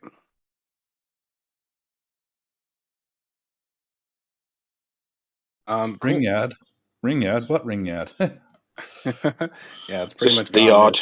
Not really going to be a need for it. Yeah, I guess with that, let's move on and talk about the Star Factory. That wasn't the greatest image to start on, but that's okay. So, Star Factory making a lot of progress. Obviously, they're gotten this middle zone going now that the Tent 3 is gone. So we know that all the nose cones are in this side of the building now, and they're really getting going on the extension part of that building, which now has roofs over most of it. In this part of the building, I think is really interesting because there's no there's no bridge cranes on this side, so it almost seems like this is just for a hallway, Like a corridor. Yeah. Yeah, like just a corridor for them to like move equipment back and forth without going in between the actual things that are being constructed. So yeah, that's really interesting, and it looks like they're gonna obviously expand that all the way down to the end of this side. Yeah, we can kind of see the pattern of where the building is going to go. The only thing I feel like they're missing possibly at least two more right here. At least if they want it to line up with this, they're going to need at least one more right here. But that is currently not present, so not sure what's happening with that. Overall, the shape of this is super odd. I'm not the biggest fan, but having the Star Factory in general is going to be really awesome as far as production rate goes. They're going to be cranking boosters and ships out really quickly as long as the bays are able to keep up. But yeah, this is pretty awesome. Did y'all have anything you wanted to add on this? Yeah. So obviously for the people asking for a glass front on the factory, it looks like there will be glass, but it's not going to be the entire front covered in glass like we were hoping. So far, it's looking like it's just going to be a strip. Yeah. Well, it could taper out to a bigger glass on the left, like other SpaceX buildings. True. Yeah, it's definitely a possibility, but it's not like the render we've seen though, where literally the entire front is all glass. True. Yeah, that render happened before Gwen came to town. And they showed her the plans, and she was probably like, "No, we're not doing that." Possibly. Yeah, I mean, we don't know that for sure, but I feel like lots of things have changed since she's been in town, and I'm not complaining. Gwen's awesome, but I could definitely imagine that being something that she would veto.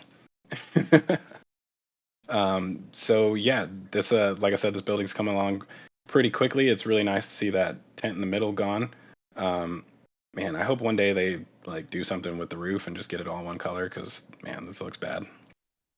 Yeah, I'm glad I'm not the only person that bothers. Like, how does it even get that dirty? I guess it's just from wind blowing dirt up there, but Jesus. Uh, let's see.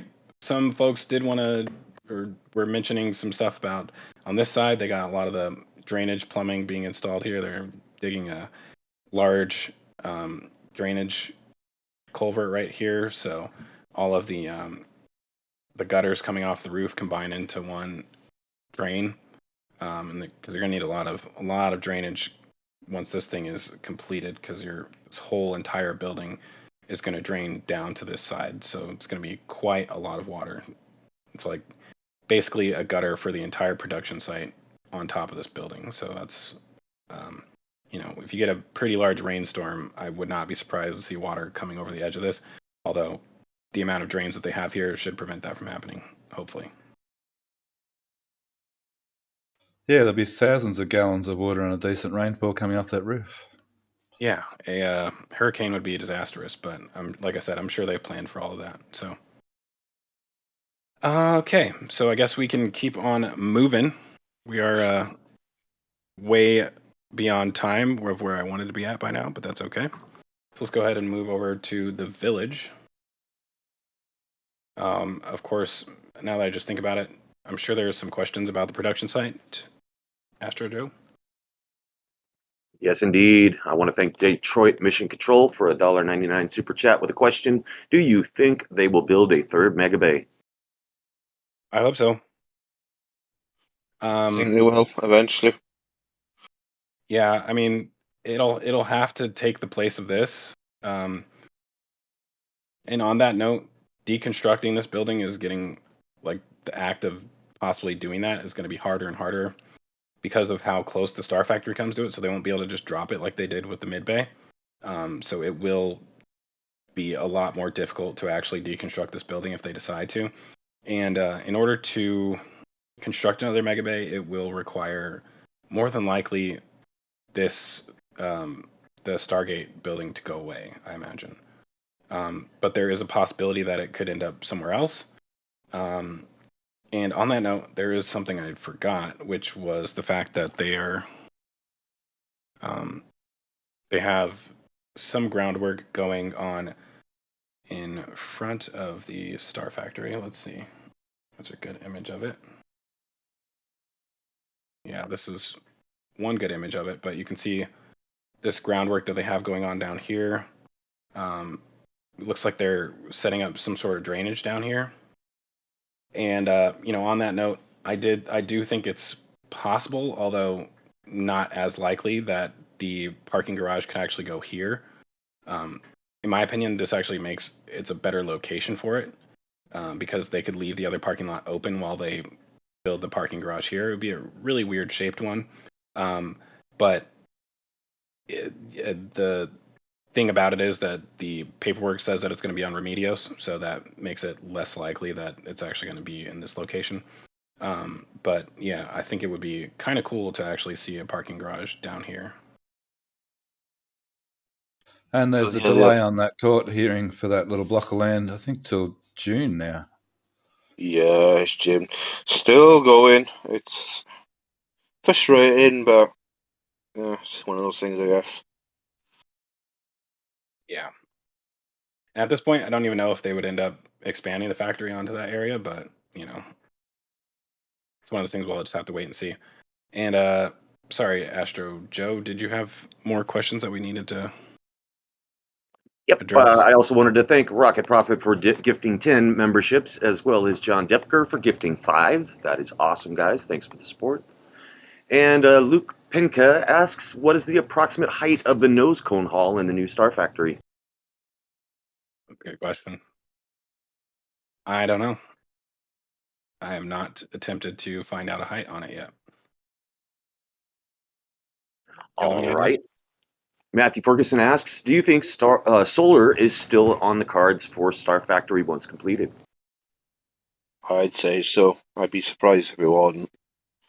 Seeing as pretty much every other, obviously you've got the Tesla factories, they've got solar on top. The whole SpaceX Hawthorne facility, that's got solar panels on top.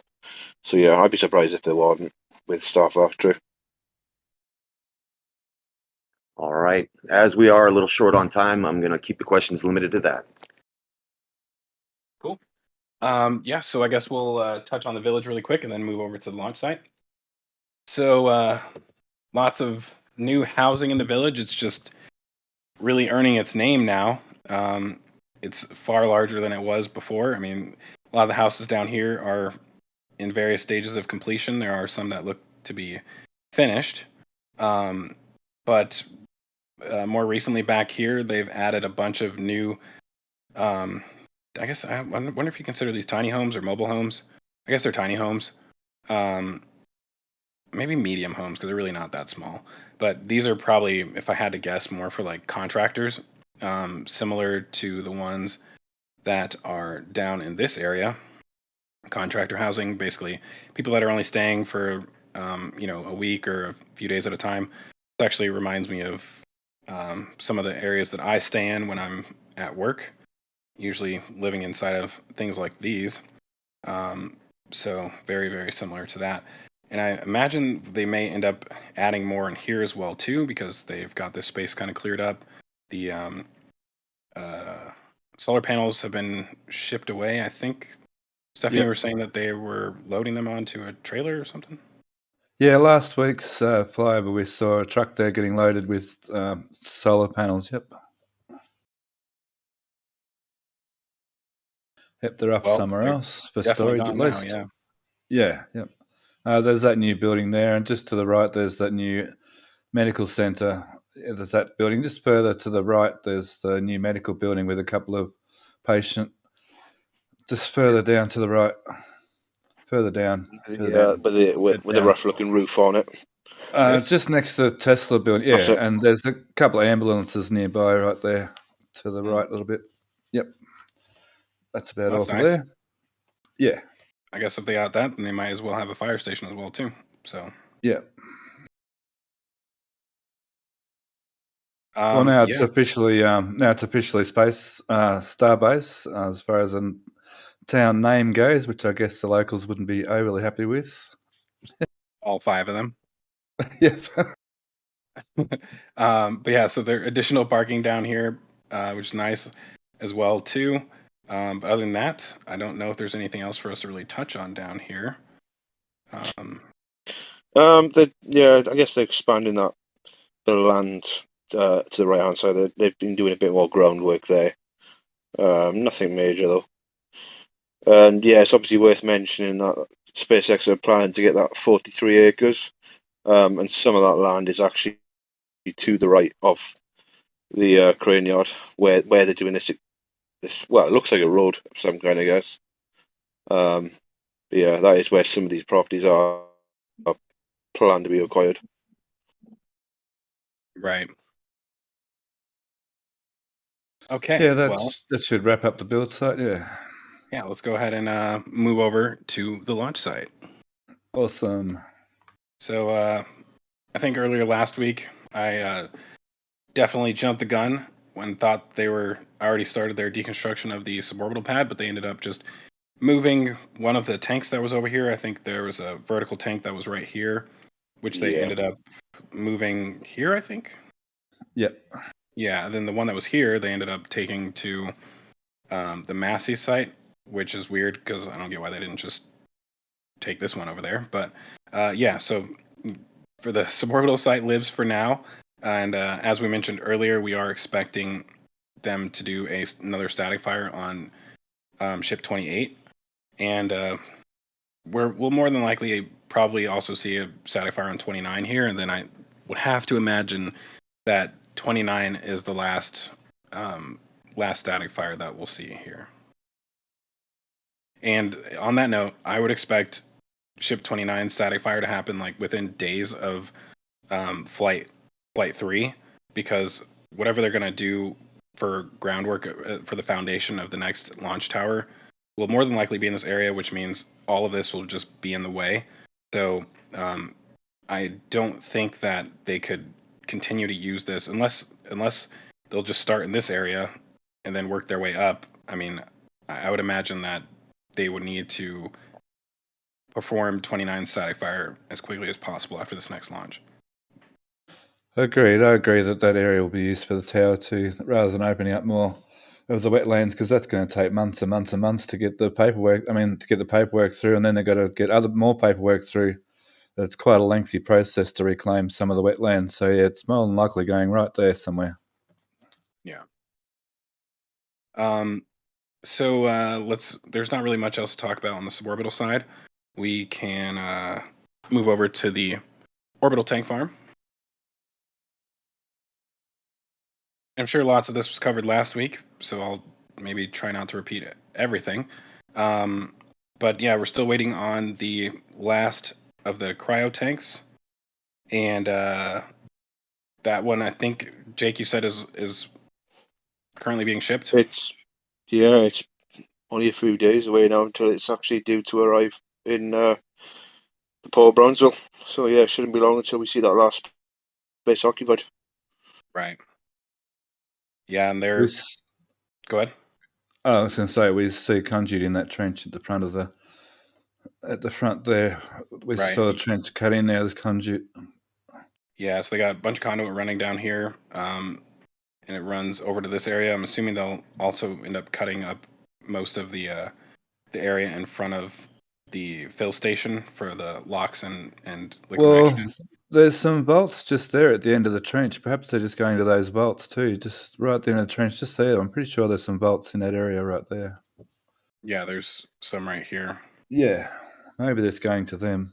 Yeah, so it's possible that they could just stop right there. Let's see here. On the methane side of things, I don't think there's too much changes, although this has been definitely changed overall since Flight 3 or Flight 2. I don't know if I'm going to go too deep into all that right now, but I would say we're still waiting on this scaffolding to be removed. I think I can't really tell how much of this is new without looking at previous weeks, but I think they're rewrapping a lot of this right here. You can see the shinier metal wrapping that goes on top of the insulation. So I think they're in the process of doing that right now, and probably redoing that on these as well too. Kind of see some of it peeled back right here, it looks like. So that's one thing that we should be on the lookout for. Go ahead. Yeah, and I did wonder, after seeing the obviously where they're constructing the methane tank farm at Massie's, whether they try and recreate that whole little fan setup with the subcoolers we see at the orbital tank farm, the methane ones, or if they're just going to leave it like this. I imagine they'll probably, because you've got the valves, you've got everything there ready to connect extra pipe with too if they wanted to. True. Yeah, I mean that's a good question. Not really sure. They have obviously done some work to redirect the gases that are coming out on the lock side, but they haven't really done anything on this side. So yeah, it's a possibility that they'll do something similar after this launch, but who knows if it'll be quite like they've done over here, which is actually really cool. I really like the way this looks. One of the things about the last launch is that a lot more compared to the first one, there was actually, a lake of nitrogen gas surrounding the entire tower.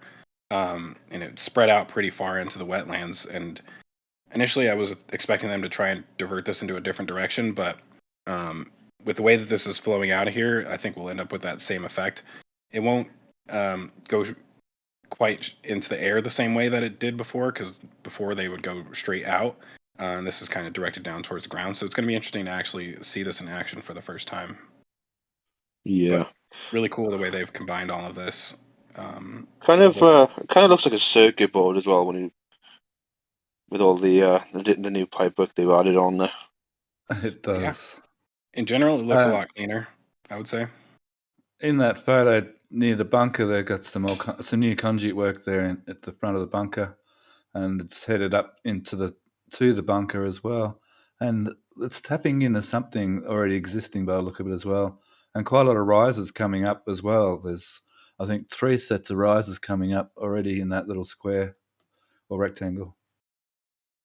Right. Yeah, oops, didn't mean to do that. So yeah, I mean, lots of electrical work. I mean, this right here, they kind of started the roof rack up here a while ago, and they've never laid the cables that they were going to put up here. And I think this cable tray actually got damaged during flight 2. But yeah, it looks like some of this is being now routed down in this direction. So I'm guessing these adjustments are related to this new the electrical for all of the valves that are down in here. So all of this that they've added in here, there's a ton of valves underneath this. All of that is probably being ran into the comms bunker, I would have to imagine.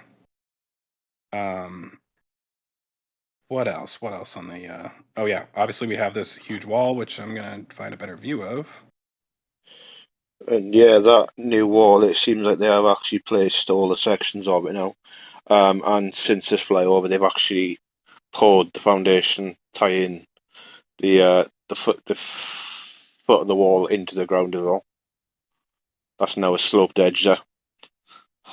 Yeah, that's pretty awesome. I mean, I like this a lot better than the HESCO barriers. I was kind of surprised that they didn't do this before, but obviously they've had to do a lot of work in here, so it kind of makes sense that they didn't want to put like a permanent wall structure in at that time. But yeah, I mean that's going to be interesting.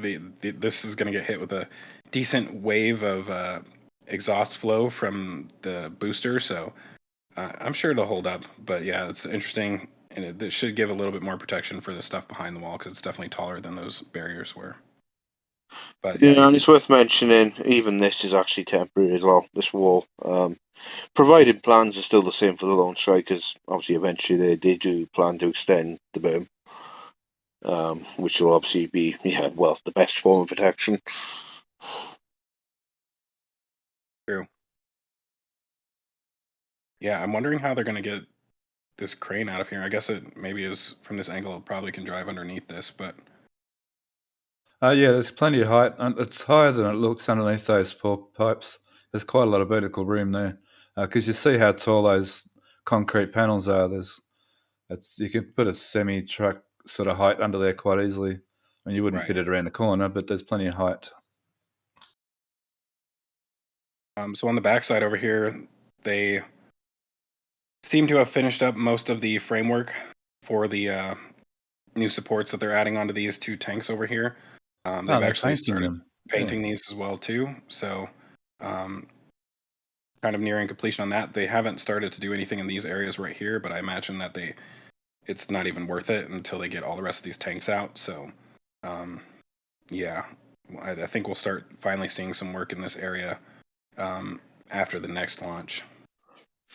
Yeah, and it's a shame really that these cryoshell exoskeletons weren't really thought about when they first created the tank farm, because you might not have actually had any damaged cryoshells at that point then. Very true. Yeah, I think these look like how it should have looked in the first place. I was always really surprised that they didn't have supports on all of these, and I'm honestly still surprised that they didn't add them onto these like they have with these 2. But I guess with the way that the shockwave travels, these 2 would be the most affected. So in that regard, it does kind of make sense. But I think it makes sense also to protect these ones as well too. But that has not happened. So yeah, moving on to the orbital launch pad. I guess this has been the biggest question of the week, is when we will actually see Booster 10 and Ship 28 at the launch site again. And I don't know, in my opinion, I think that we are not as close as we would like to be. So one thing that happened last week, which it seems like most of it's cleared up now, I think. But they did a lot of work removing. So we know that they removed the burn panels from the back side of the launch mount. But let's take a look at images, some previous images. So these are from last week. And something that is visible on the ground down here is a bunch of shielding. So these panels down here. And if any of you watched the video that I put out after IFT-1, then you may know what these are without me having to show you what they are. But these are basically panels for the hold down arms. And they're thrown in a pile, basically like they're not, like these are trashed. And so I can show y'all an example of what these are. So this is a render from Ryan Hansen Space. This is what the original system looked like before they started putting the protective shielding on it. This is what it looks like for the hold down arms. These are the same panels that you're seeing on the ground there. So it appears that all 40 of them have been removed, which means that currently it's looking more like this. So I personally don't think that I've had people ask if we think that they'll replace them, and I do think that's the case, because without replacing them, you can allow flames to travel straight into the launch mount, which is not good. So I imagine that these are being replaced. And the other thing, so obviously, sorry, I had these from last week. These are the burn plates, which I haven't been able to tell if these have been replaced yet. I haven't also looked yet. But these are the burn plates that were removed. From what I can tell, they haven't been replaced yet. But the other question, which I haven't been able to figure out, is what they've done with the QDs. So these are what the QDs looked like before shielding, and this is what they look like after shielding. So you can see the boxes that cover those. So when we return back to this view, well, actually, I'm going to go to this one really quick. So when we look at some of the older views of this, you can see the edges of the hold down arm shielding. They're very thin right here. You can see the edges of them.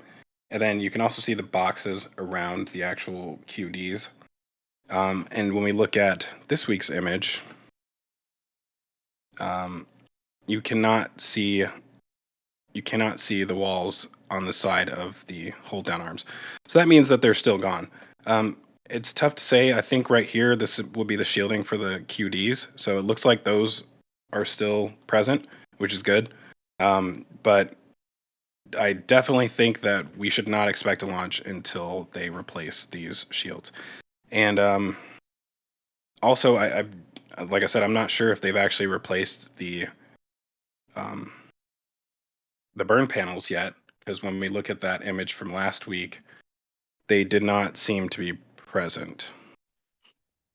Yeah, I know they did actually repaint the inside face of the launch ring. Yeah. But yeah, you'd think you'd see all the bolts sticking out there for the burn plates. Yeah, and So they're it does look definitely like not they there. weren't there. No. So those plates probably got to be replaced. I mean, if they got damaged in the first place, then you definitely don't want to launch without them. So those are probably going to have to be replaced. And then also the ones for the actual hold down arms got to be replaced as well too. So I don't know. It's possible that that stuff can be done pretty quickly. But if you think about it, it took, I don't know, close to a month for them to remove all of that. So I would only have to imagine that it's going to take close to a month for them to add it all back in. And I know, And obviously, there's still a lot of redesigning to do for, future OLMs, so they become a lot more hardy. They can stand up to a lot more launches in a row. But I'm surprised at just how much of this shielding they've taken off after the last launch. I know obviously they do that maneuver which fires into that one side of the launch ring a lot more. But yeah, I'm surprised that they've had to replace as much of it as they have. Yeah, it doesn't necessarily make sense in my opinion. especially so the things that don't make sense to me are, for one, the shielding for the hold down arms, because by the time the booster's engines pass this height, these should be already fully retracted into the table. So it doesn't really make sense for them to get damaged. So I kind of wonder if there's something else going on there. Like maybe they want lighter panels so that the arms retract faster, possibly. It's possible that they were not retracting fast enough, and when they move up to Raptor 3, which they haven't done yet, the booster ideally possibly should lift off faster. So they may need these to retract faster. But yeah, I don't know if they would be making that kind of change this early before they even start using Raptor 3. But it is a possibility. I mean, the burn plates on top don't surprise me as much given that maneuver that you mentioned. Although you would think that, more than 2 survive launches more would than need to go that. by. Say that again? Yeah. Because, I thought they'd survive a bit more than that, surely. I guess, well, it hasn't. Yeah, and same thing with the actual hold down clamps themselves. So all 20 of those were replaced. And that doesn't make sense to me either, because these are, again, should be out of the way by the time the engines are acting on this area. So, I don't know, a bit concerning, but I think that the future version of this will definitely have some sort of water system on top of the deck, which hopefully will eliminate all of these problems that they're having. And the There was, spider web on top there to test the clamps is in place too, so they're just getting close to finalising at least the clamp mounts. Yeah, they have done several retraction tests during the week, so I've been told. Yeah, I would imagine there's more to go once they get those panels back on. They have to make sure that all of this stuff closes properly and doesn't, collide with anything when it's closing. So, yeah, I mean, I think they got several more weeks left of work to do up here. So, I think at the beginning of the show, somebody mentioned a lot of people suggesting that the flight will be in the next 2 weeks, and I can't see it happening. I don't see that happening. No. Agreed. And there is another little change there on the BQD hood as well. So if you see the lower door, they've seemed to have strengthened that as well since the last flight. Yeah, I need to look at a comparison of that. Matter of Because fact, that used to be just the rectangular panels in the row before, but now they seem to have had some sort of stringery type things to it. yeah, it's pretty interesting. I'm not really sure like what the purpose of that is, but probably have to look at it a bit closer and might become a little bit clearer. Yeah, beyond the launch mount, the greatest thing ever. They have started putting steel panels over the concrete, which, in my opinion, should have been done from the very beginning. And I think I said that multiple times in previous episodes that I was hoping that they were going to do something like that because it was super necessary. But yeah, they've gotten the steel panels over the concrete on these two areas right here. And down here, you can see shielding large panels right here and some smaller ones right there. So I think these large ones go over this right here. Yep. And then the smaller ones will probably go over this one, so it won't wrap around in a U like it does with that one. Absolutely. Yeah, that's going to make a huge difference to that poor concrete. Yeah, and I mean, I don't think these will wear down as quickly, especially with the water spraying on them. That should help them a lot. It does not help the concrete because it's, still have like steam basically spraying at the concrete. It should do really well with having steel here, though, I imagine. And I'm glad it's also stainless steel, it appears. I'm hoping that when they redo this launch mount, that the entire thing will be in stainless instead of having whatever, I don't know if it's like carbon steel or something like that around the edges right here. But I feel like every part of this launch mount is constructed with a different type of steel, which is not ideal at all. So I'm hoping that that's one thing that changes, that we'll see this material on the entire outer surface of the launch mount for this version 2. Agreed. She's a bit of a mismatch, bit of a mashup, this particular OLM. Yeah, and I mean, the basic reason, I think I've said this before, but the reason is because stainless and whatever this is are going to have two different thermal expansion coefficients. So, I mean, we know they get super hot. During the last launch, we actually saw this ring right here glowing red after the booster cleared the launch mount. So if it gets that hot where it's glowing red, then that means that it's, probably nearing the peak of its expansion. And, if that's the case, then these two are going to be expanding at dramatically different rates, which will probably break the welds, if I had to guess. It's been tough to see whether or not they've actually done any work on those welds, but I would not be surprised if there were cracked welds around this entire top ring. So, lessons learned, I would say, that, things that they maybe didn't necessarily expect when they initially built this, but, now they have the data to let them know that certain things are and aren't okay. So I think things will just continue to get better as they go. Agreed. Let's see. Is there anything else down here that I did not mention that we should touch on? Oh, the new building by the Deluge Oh farm. yeah, of course. They're now setting it to put the roof on top of it. Oops. Yeah, with a weird cantilevering concrete going on there, by the look of it, on this side of it, and on the far right hand side too, where they've got the temporary stands up. Yeah, down there, there's going to be some kind of weird cantilever concrete slab over there as well. Yeah, this is interesting. I mean, the good news about this is that after the issues that they had, that were quick to put the walls back up and re-pour them. So that's good news. I mean, they're moving pretty quick to get this done. This is one of those things where, at very minimum, the roof needs to be complete before the next launch. So yeah, I would say this is one of those items that we're waiting on to be finished. I don't know if they need to. They probably don't need to finish the entire building, but for sure the roof needs to be completed. Absolutely. Yeah. And I mean, we do, as far as we know, think there's going to be some restrooms in here, but I don't think the entire building is restrooms. And obviously, with the canopy that's going to be coming over here, I'm sure there'll be, I don't know, some sort of like maybe tables or something like that for eating lunch outside or something. But yeah, this will be an interesting addition to the launch site, especially with its proximity to the tower. Yeah, I'm interested to see how this roof holds up.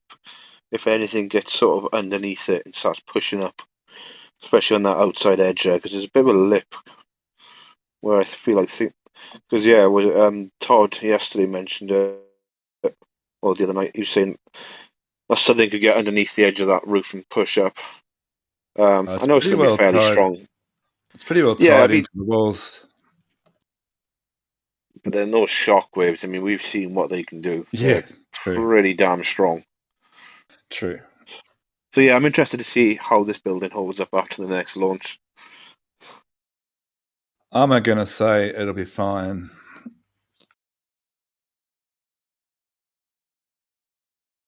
But yeah, I mean, we've thought other things have been fine too and haven't been. So yeah, it's anyone's guess, really.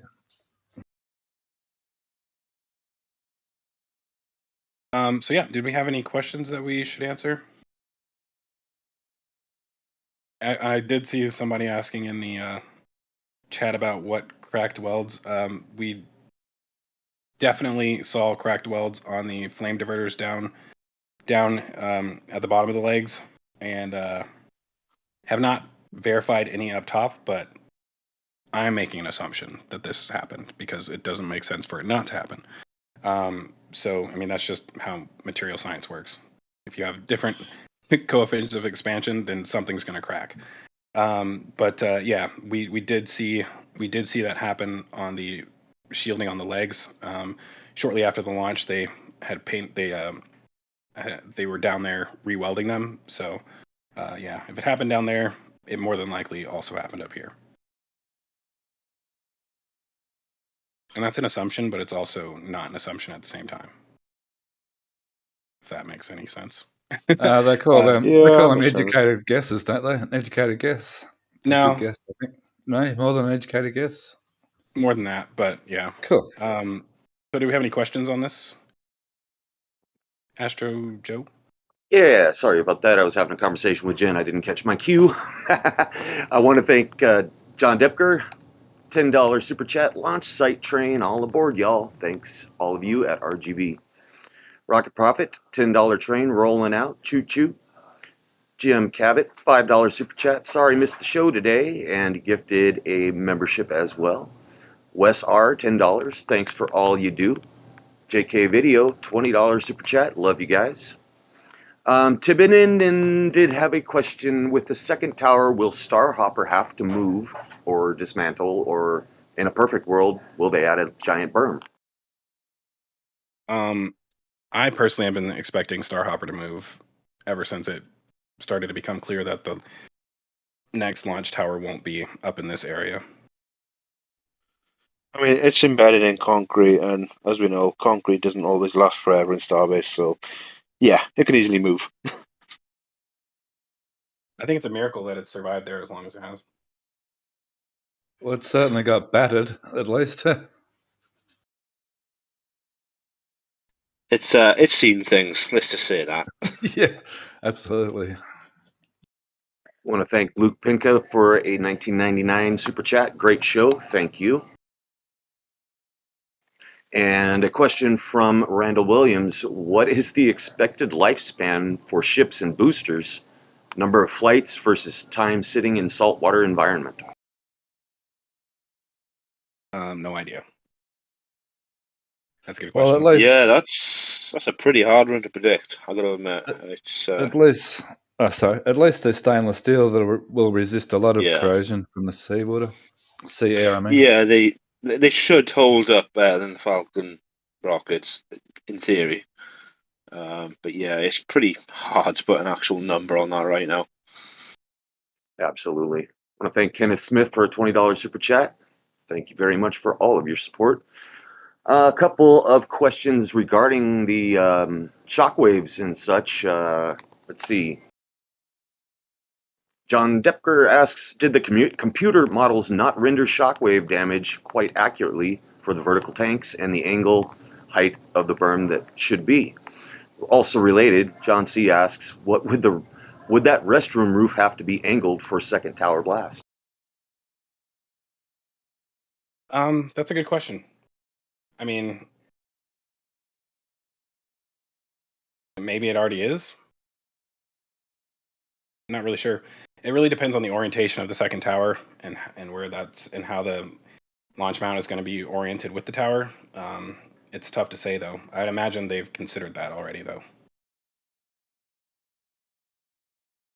All right. Harry Blackburn asking, why are the chopsticks so much shorter on the new tower? Won't this reduce margin for error for catching boosters? The way I see it, it's not actually as bad as it looks, because they should be able to move a lot quicker. So yeah, there's a lot less area to land in, but then the area that they got to left to land in, they can account for very quickly with the shorter chopsticks. So yeah, I don't think it's as scary as it looks with the shorter chopsticks.